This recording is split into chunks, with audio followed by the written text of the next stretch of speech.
similarly to what Trump is doing today. Even back then, only the UK and Poland agreed to help, and there was major backlash against the war in many other NATO nations. Then Foreign Minister of France, Dominique de Villepin, stated at the time, quote, "We believe military intervention should be the worst solution."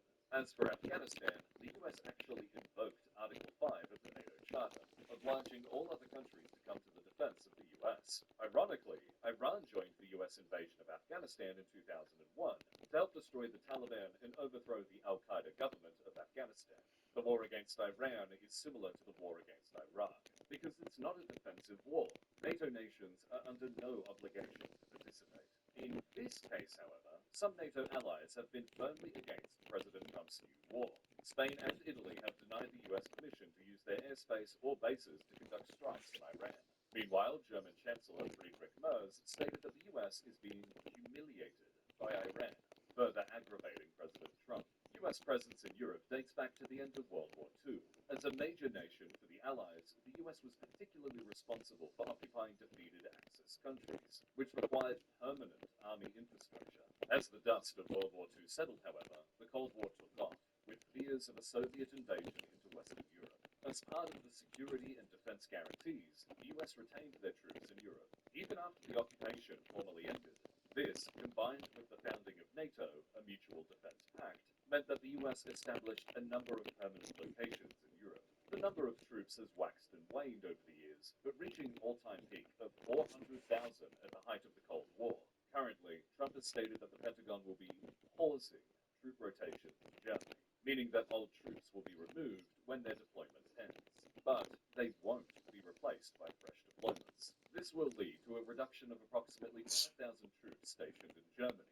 Trump has stated an intention to drastically cut troop numbers across Europe even further. For the moment, however, these further cuts remain theoretical, with no plans yet confirmed. On the 22nd of May, however, Trump reversed a plan by Defense Secretary Pete Hegseth to cut troops in Poland by 4,000, instead announcing he plans to increase the station by 5,000 instead.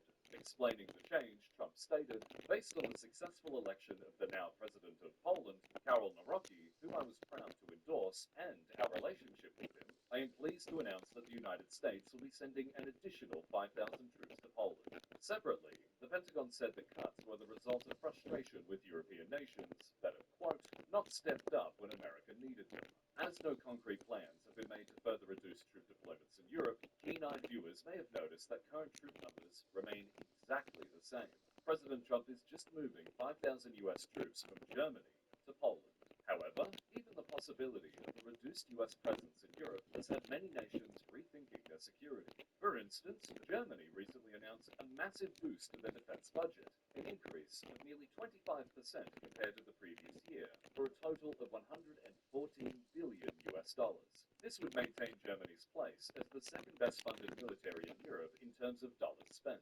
The current highest spender is Russia, which, as we've talked about in the past, would probably implode if it stopped making weapons. Much of Germany's increase is being spent on infrastructure, with Germany signing contracts with satellite manufacturer OHB, as well as Airbus and Rheinmetall, to produce a satellite constellation comparable to SpaceX's Starlink. Additionally, Germany is paying to equip thousands of its soldiers with IDZ-ES kits. Swag spent about 40 minutes trying to figure out what the fuck these were supposed to be, only to be hit with a fire hose of corporate buzzwords. Here's the description of the IDZ-ES kits, and we'll see if you guys can understand what they're describing.